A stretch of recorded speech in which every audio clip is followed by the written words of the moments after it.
Ini Pak Arteria yang mau nanya ini, bintang top kita. Silakan Pak Arteria.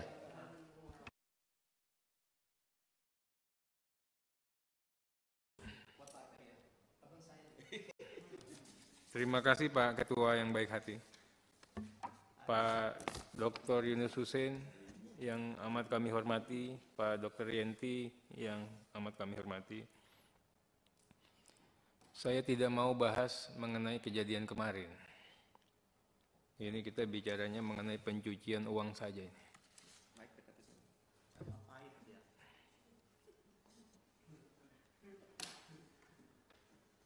Pencucian uang, pasal 1 ayat 1,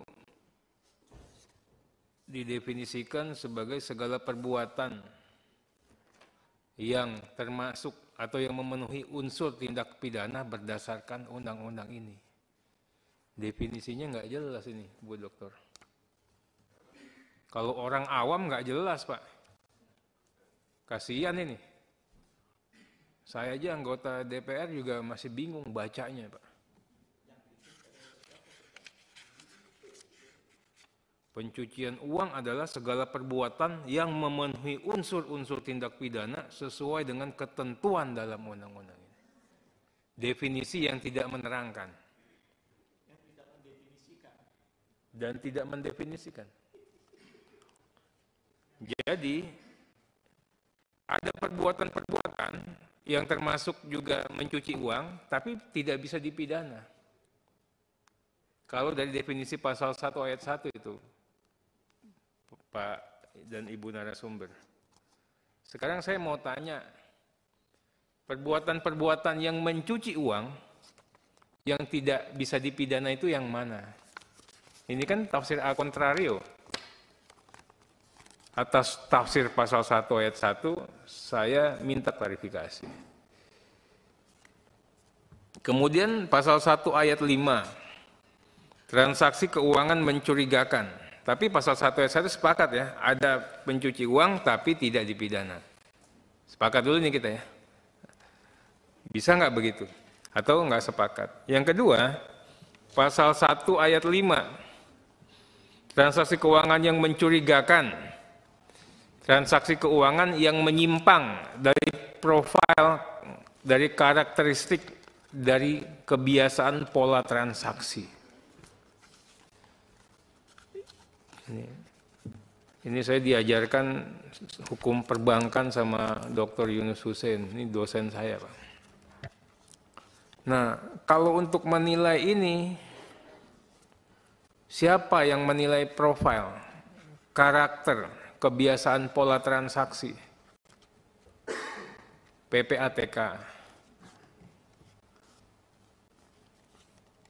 Atas penilaian PPATK boleh tidak di-challenge,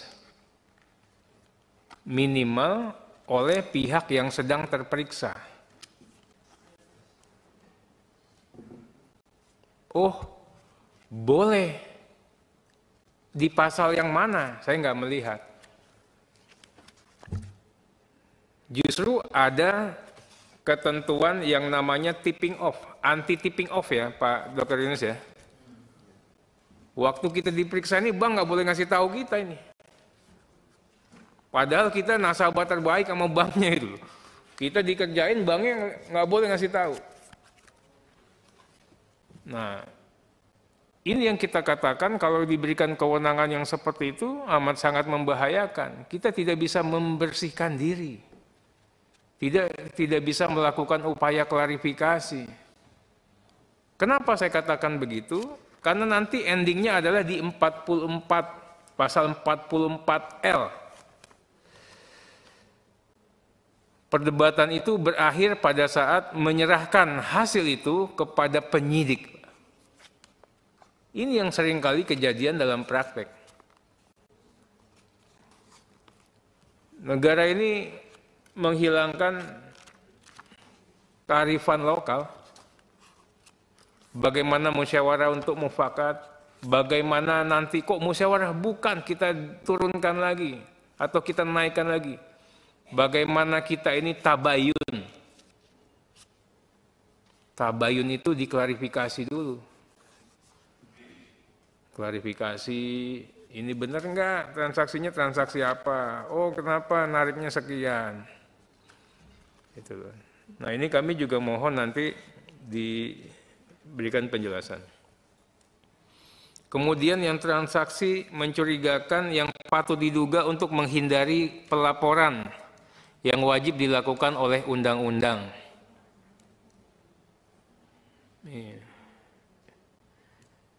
Ini seperti apa? Nanti saya ingin tanyakan juga, jangan-jangan nanti misalnya untuk menghindari kewajiban perpajakan masuk ke sini ya, Pak Dokter ya? Nah, itu Pak, dijelaskan Pak. Karena takut pajaknya progresif, namanya nama orang. Itu loh. Ini masuk ini enggak? Ini Pak Dokter nanti kami dikayakan lagi dan publik dikayakan. Kemudian yang dilakukan atau batal dilakukan. Ini transaksi yang dilakukan atau transaksi yang batal dilakukan itu maksudnya seperti apa Pak? Dikasih gambaran. Kemudian transaksi keuangan yang diminta oleh PPATK untuk dilaporkan oleh pihak pelapor. Ini yang poin D. Ini dasarnya apa? Dasarnya apakah orang bisa melaporkan ke PPATK? Apakah orang melaporkan ke polisi? Polisi minta permohonan informasi? Atau apa? Karena ini semua nih nilainya komersial ini. Kalau Bu Dr. Yanti kan praktisi betul, dia tahu nih. Ini duit semua, ngelaporin bisa diduitin ya Bu ya. Ini juga begini.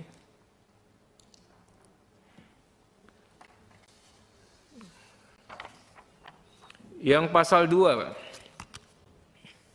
Hasil tindak pidana E to Z itu, A sampai Z 25. Saya kasih contoh lah, misalnya tindak pidananya korupsi. Itu tindak pidana korupsi. Ini kalau memang di bawah kesadaran penuh atau patut diduga ini uang korup. Misalnya tadi Pak Dokter mengatakan 2M. 2M itu dicuci lah. Namanya nyuci itu dari 2M bisa jadi 6M. Bisa jadi kurang dari 2M. Yang dihitung pencucian uangnya berapa itu Pak Dokter? Ini kita harus ada bersepakat dulu nih. Ini bagian daripada kisruh kemarin, walaupun saya tidak mau bahas yang kemarin. Nah, kalau uang itu tidak hasil tindak pidana, itu kan bukan pencucian uang. Tapi bagaimana si objek terperiksa ini sudah menjadi korban dulu. Karena di undang-undang ini tidak ada ruang untuk klarifikasi. Kan jalan terus nih, kita nasabah, kita nggak tahu tiba-tiba ada operasi, jalan. Nah, ada nggak ruang atau celah? Itu.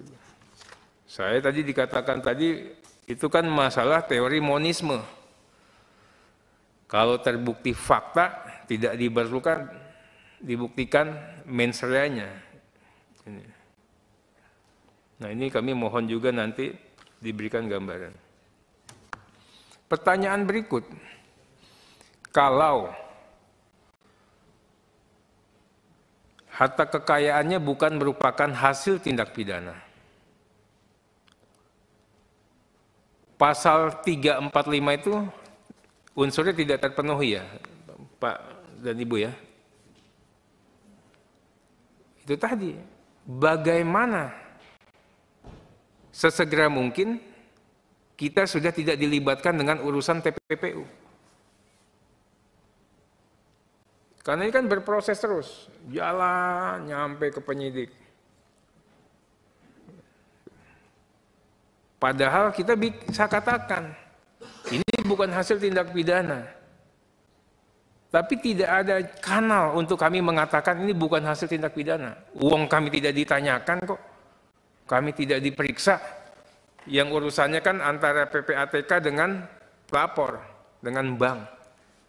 Itu. Ini kami mohon Pak Dokter kan praktisi. Zamannya Pak Dokter ini tajam, tapi hening. Kan PPATK bekerjanya begitu Pak Dokter. Gitu. Kalau sekarang saya nggak tahu. Saya nggak boleh ngomong lagi yang kayak gitu. Mengenai ketentuan pasal 23, Pak, ini mengenai transaksi tunai minimal 500 juta. Ini apa angka ini relevan apa tidak ini? Sekarang harga Innova aja di atas 500. Nah ini juga harus ada kesepakatan Pak. Ini nanti kami juga mohon ini jadi tugasnya DPR juga untuk mengatakan. Nah berikutnya mengenai LKTM khusus pasal 17. Ini mengenai profesional yang dikenakan kewajiban untuk melakukan kewajiban pelaporan. Ini kenapa ini aja ya?